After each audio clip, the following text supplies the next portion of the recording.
भाग्य का खेल। एक गांव में पारो नामक एक गरीब विधवा रहती थी। उसका एक पुत्र था। वह इतनी गरीब थी कि घर में 4 बर्तन भी ढंग के नहीं थी। लड़का अभी छोटा था। पारो ने बड़े प्यार से उसका नाम नसीब सिंह रखा था। मगर वह इतना बदनसीब था कि उसके पैदा होने के कुछ समय बाद ही एक बीमारी से उसके पिता की मृत्यु हो गई। पारो घरों में चौका बर्तन आदि करके उसे पाल रही थी।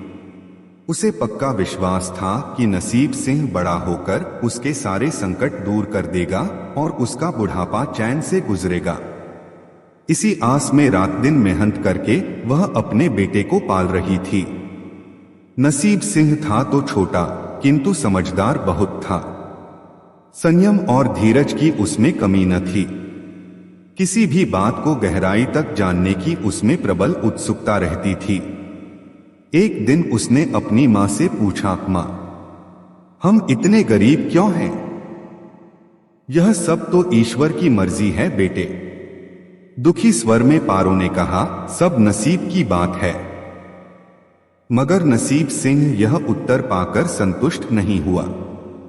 वह बोला, ईश्वर की ऐसी मर्जी क्यों है? बेटा, यह तो ईश्वर ही जाने। अगर ईश्वर ही जाने तो ठीक है, मैं ईश्वर से ही पूछूंगा कि हम इतने गरीब क्यों हैं। बताओ मां, बताओ कि ईश्वर कहां मिलेगा। पारो तो वैसे ही परेशान रहती थी। उसकी बातों से उकताकर उसने कह दिया, वह जंगलों में रहता है, लेकिन तुम वहां न जाना। लेकिन नसीब सिंह ने दिल ही दिल में उसी क्षण इरादा बना लिया कि वह ईश्वर को ढूंढेगा और पूछेगा कि आखिर हम इतने गरीब क्यों हैं। एक दिन वह जंगल की ओर चल दिया। जंगल घना और भयानक था।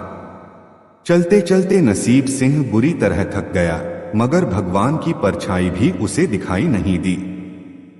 वह थक-हार कर पत्थर की एक शिला पर जा बैठा और सोचने लगा कि भगवान तो यहां कहीं नहीं है। आखिर गरीबी दूर कैसे हो? तभी संयोगवश मृत्यु लोक का भ्रमण करते करते शिव पार्वती उधर ही आ निकले। उन्होंने बच्चे को वहां बैठे देखा तो उन्हें बड़ा अचरज हुआ कि यह अबोध बालक इस बीहड़ जंगल में बैठा क्या कर रहा है। भगवान शिव ने बालक से पूछा, तुम कौन हो बालक, और इस जंगल में बैठे क्या कर रहे हो? मैं ईश्वर को ढूंढ रहा हूं। ईश्वर को? पार्वती चौंकी और पूछा, मगर क्यों? ईश्वर से तुम्हें क्या काम है? मैं उनसे पूछना चाहता हूं कि हम इतने गरीब क्यों हैं, दूसरों की तरह हम पर भी भाग्य की कृपा क्यों नहीं है। निर्भीक सिंह ने निर्भीकता से उत्तर दिया। मां पार्वती और भगवान शिव उस बच्चे का साहस देखकर बहुत प्रसन्न हुए। मां पार्वती तो करुणा की सागर है। उन्हें उस बच्चे पर बड़ी दया आई और भगवान शिव से मुखातिब होकर बोली, प्रभु, इस बालक का कुछ कीजिए। हम कुछ नहीं कर सकते पार्वती, क्योंकि इसके भाग्य में यही सब लिखा है। भाग्य देवता के लेख के अनुसार इसे ऐसा ही जीवन भोगना है। नहीं नहीं स्वामी, आपको कुछ करना ही होगा। मां पार्वती हठ करने लगी।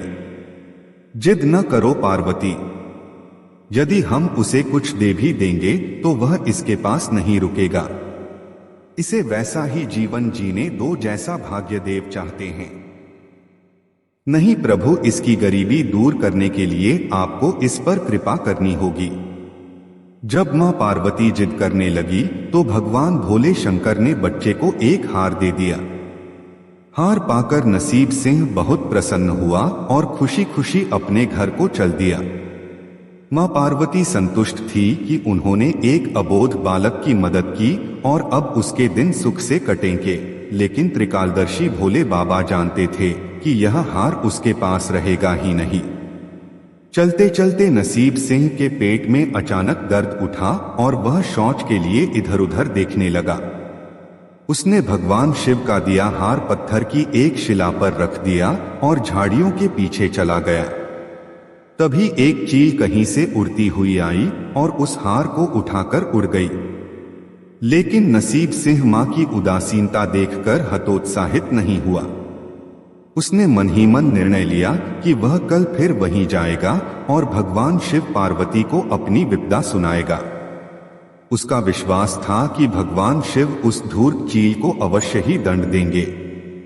भगवान शिव ने पार्वती से कहा, देखो उसके पास कल वाला हार नहीं रहा, उसे एक चील ले उड़ी है और दूसरा हार पाने व उस चील को दंड दिलवाने की इच्छा लिए वह लड़का आज फिर आया है। पार्वती देवी ने फिर भगवान शिव से प्रार्थना की, आप चाहे चील को दंड दें या न दें, किंतु इस लड़के की सहायता करके इसकी निर्धनता दूर करें। हम अब कुछ नहीं कर सकते देवी। यदि तुम जिद करती हो तो हम ब्रह्मा से कहते हैं, वही इस बालक की कुछ सहायता करेंगे। कहकर भगवान शिव ने ब्रह्मा जी को बुलाया और सारी बात बताकर आग्रह किया कि आप ही इसकी कुछ मदद करें। तब ब्रह्मा जी ने लड़के को हीरे की एक अंगूठी दे दी। लड़के ने अंगूठी जेब में रखी और खुशी खुशी अपने घर चल दिया। उसने सोच लिया था कि वह अब एक पल के लिए भी अंगूठी को अपने से अलग नहीं करेगा। चलते चलते अचानक उसे प्यास लगी। वह सरोवर के किनारे पहुंचा और जैसे ही वह चुल्लू भरकर पानी पीने के लिए झुका, वैसे ही उसकी जेब से अंगूठी निकलकर पानी में जा गिरी और इससे पहले कि वह उठाता, एक मछली उसे निगल गई। नसीब सिंह फिर रोते रोते घर आया और मां को सारी बात बताई। बेटा, जब तक भाग्य में नहीं है तब तक कोई भी चीज नहीं रुकेगी, मां ने उसे दिलासा देते हुए कहा। जब भाग्य देवता खुश होंगे तो मिट्टी भी सोना बन जाएगी, मगर इस प्रकार किसी के देने से हमारी गरीबी दूर नहीं होगी। उसे समझाकर मां अपने काम में लग गई। मगर नसीब सिंह भी हार मानने वाला नहीं था। उसने मन ही मन सोच लिया था कि वह कल फिर जाएगा। तीसरे दिन वह फिर जा पहुंचा। शिव और पार्वती उसका यह साहस देखकर बहुत खुश हुए। शिव जी ने इस बार ब्रह्मा जी के पास जाकर बात की कि वह लड़का तो बड़ा साहसी है, इसका कुछ उद्धार किया जाना चाहिए। तब ब्रह्मा जी ने सलाह दी कि हमें भगवान श्री हरि के पास जाना चाहिए, वही इसका कोई हल बताएंगे। अत वह श्री हरि के पास जा पहुंचे। पूरी बात सुनकर भगवान विष्णु ने नसीब सिंह को कुछ हीरे दिए। हीरे पाकर वह बहुत खुश हुआ और इस बार बिना कहीं रुके उसने सीधे अपने घर जाने का निश्चय किया, क्योंकि 2 बार उसकी चीजें खो चुकी थी। जब वह घर पहुंचा, मां घर पर नहीं थी। अत नसीब सिंह ने हीरे एक लोटे में रखकर कोने में छिपा दिए और मां को ढूंढने निकल पड़ा। वह मन ही मन सोचने लगा कि अब मां को किसी के घर काम करने की क्या आवश्यकता है, अब तो वह भी अमीर बन गए हैं। उधर पीछे से चोर उसके घर में घुसे और जो भी सामान हाथ लगा लेकर भाग निकले। उस सामान में लोटा भी था जिसमें हीरे रखे थे। जब वह मां के साथ वापस आया तो देखा कि हीरे गायब थे। इतना ही नहीं, घर का दूसरा सामान भी गायब था। अब तो उसकी मां को बहुत गुस्सा आया। वह बोली, क्यों मुझे नई नई कहानियां सुनाकर पागल बनाता जा रहा है? सारा दिन आवारा की तरह इधर उधर भटकता रहता है और शाम को पिटाई के डर से कोई नई कहानी सुना देता है। मां की डांट सुनकर लड़का रोने लगा। वह तो केवल वही जानता था कि जो कुछ भी उसने बताया था वह सत्य था। डांट खाकर लड़के की हिम्मत और बढ़ गई और अगले दिन वह फिर उसी स्थान पर जा पहुंचा। भगवान भोले शंकर सोचने लगे कि इस पर इतनी मुसीबतें पड़ी लेकिन इसने हिम्मत नहीं हारी। इससे वह बहुत प्रसन्न हुए और भाग्य देवी के पास जाकर बोले, यह लड़का बहुत ही साहसी, हिम्मती और धीरज वाला है।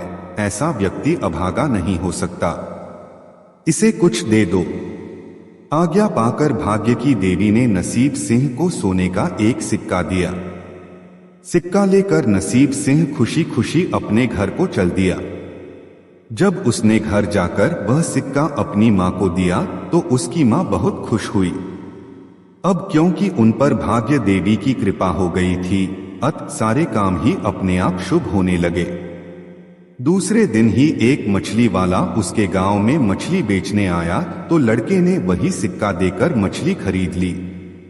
उसकी मां ने मछली का पेट चीरा तो वह अंगूठी निकली जो ब्रह्मदेव ने उसे दी थी और जो उसकी जेब से तालाब में गिर गई थी। मां ने अंगूठी संभाल कर रख ली और नसीब सिंह से बोली, जा बेटा जंगल से थोड़ी लकड़ियां ले आ, आज घर में ईंधन बिल्कुल नहीं है। लड़का कुल्हाड़ी लेकर जंगल की ओर चल दिया। वहां जाकर जिस पेड़ पर लकड़ी काटने के लिए चढ़ा वहां उसी चील का घोंसला था जो उसका हार उठाकर ले गई थी। लड़के ने देखा कि चील कहीं आसपास नहीं थी। नसीब सिंह ने अपना हार उठा लिया और जो भी थोड़ी बहुत लकड़ियां पेड़ के आसपास पड़ी थी वही उठाकर घर की ओर चल दिया। मां हार पाकर बहुत खुश हुई। अब तो देखते ही देखते उनके दिन बदल गए। घर में किसी चीज का अभाव नहीं रहा। फिर ईश्वर की कुछ ऐसी करनी हुई कि जो चोर उसके घर से हीरे चुरा कर ले गए थे उन्हें सपने में महादेव ने चेतावनी दी कि जो हीरे उस लड़के के घर से चुरा कर लाए थे वे तुरंत वापस कर दो वरना तुम्हारा सर्वनाश कर दूंगा। चोर उसी दिन हीरे उसके घर पर दे गए और अपनी गलती के लिए माफी भी मांगी। इस प्रकार उस अभागे का भाग्य चमक उठा। अब उसके घर में किसी चीज की कमी न थी और उनकी गरीबी सदा के लिए समाप्त हो गई। तो यह थी आज की हमारी वीडियो। आपको यह वीडियो कैसी लगी? अच्छी लगी तो लाइक करें, सब्सक्राइब करें और कमेंट में जय श्री राम जरूर लिखें। धन्यवाद। जय श्री राम।